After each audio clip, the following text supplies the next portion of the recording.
Do you know anything about ayahuasca? Oh yeah, let's talk about ayahuasca a little bit.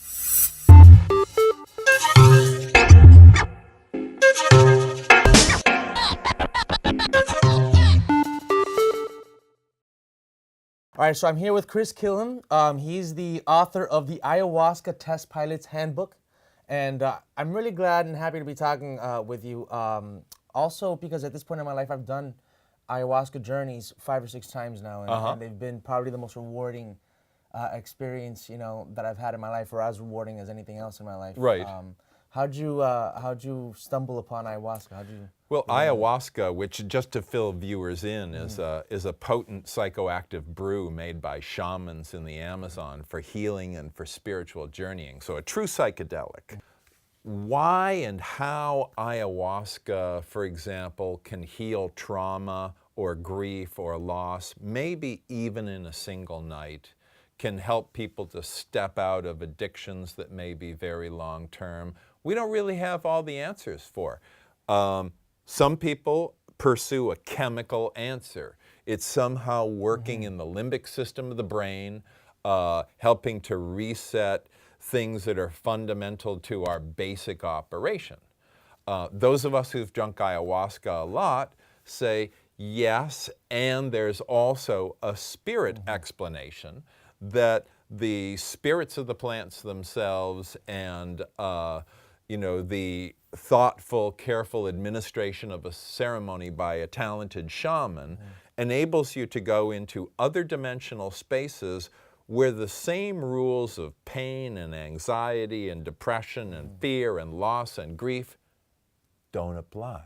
Just like when you dream, gravity doesn't necessarily apply, which is why sometimes you can fly in a dream instead of falling to your death, okay? In the ayahuasca space, instead of experiencing what we typically experience in this daily life, we step into entirely other dimensions. I remember I did one journey, and after the journey, and it was a very potent batch, and this one girl, she was explaining that she was lost in the light show, but she didn't know what she was gaining from that as far as insight. And I told her, did you let go to it? And it becomes very intense to let go to it. And she admitted that when she would let go to it, she would purge. Right. And I thought, well, that's the exercise in and of itself. If you let go to these intense visions or these dimensions that I do believe you're going through, you tend to also be able to let go of, that negative energy that we experience in the material world, or whatever traumas that we haven't processed. I didn't purge the first time, and I think it's because I confronted myself so much before that first time. I went there to confront my weaknesses, but I ended up confronting my weaknesses, in the process leading up to it. That when I got there, I just found my strength. And I remember seeing, you say about like some of the things that you see, there's obviously a lot of sacred geometry, but there is a dimension where you see a lot of organic shapes, eyes, limbs. Sure. And they kind of look monstrous, but they're not scary. In fact, to me, it was like my demons actually asking me for sympathy. And that's the kind of insight that I got. I definitely felt connected to something outside of me. And the things that I was seeing were not a product of chemical reactions in my brain, but were tying into a consciousness even beyond mine. Yeah. So I mean, that's the spiritual thing that I definitely get, and that I want people to experience in their own time, I guess. Yes. Somehow, ayahuasca enables us to hack the cosmic motherboard. So all of the programming, the social programming, the biological programming, we are able to understand that and select what works and reject what doesn't. Now, what are psychiatrists, the psychology boards, the pharmaceutical companies, especially here in this country, saying about ayahuasca now that it's starting to, be shown on CNN and people are starting to study it? Well, I mean, the people in the pharmaceutical companies, to the extent that they're aware of ayahuasca, are just shaking their heads because they can't do anything.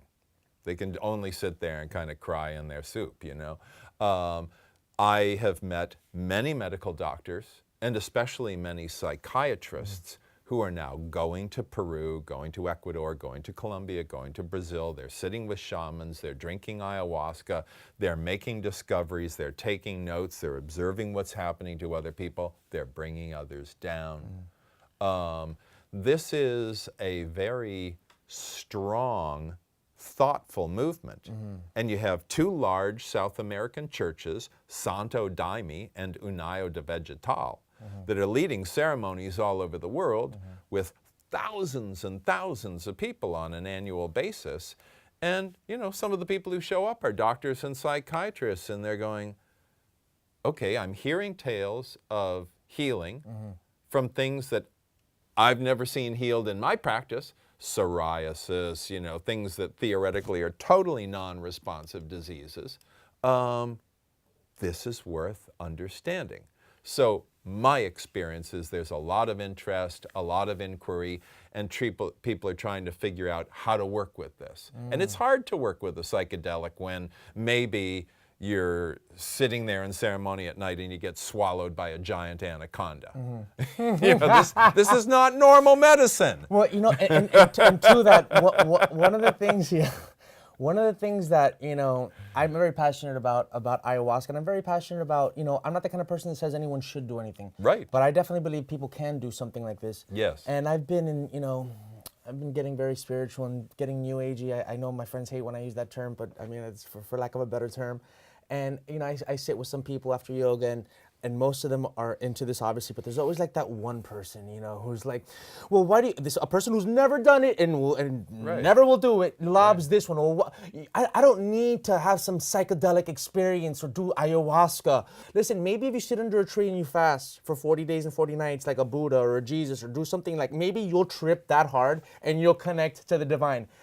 But any other way, this is a plant. It's natural. It's here for us. And to disavow it somehow and put it in the class of a cheap high, or just a cheap thrill, or escapism. You're escaping your problems instead of the opposite. Right. You're wanting to ignore reality instead of wanting to understand reality in a broader sense. It drives me fucking crazy. And I say, well, you see.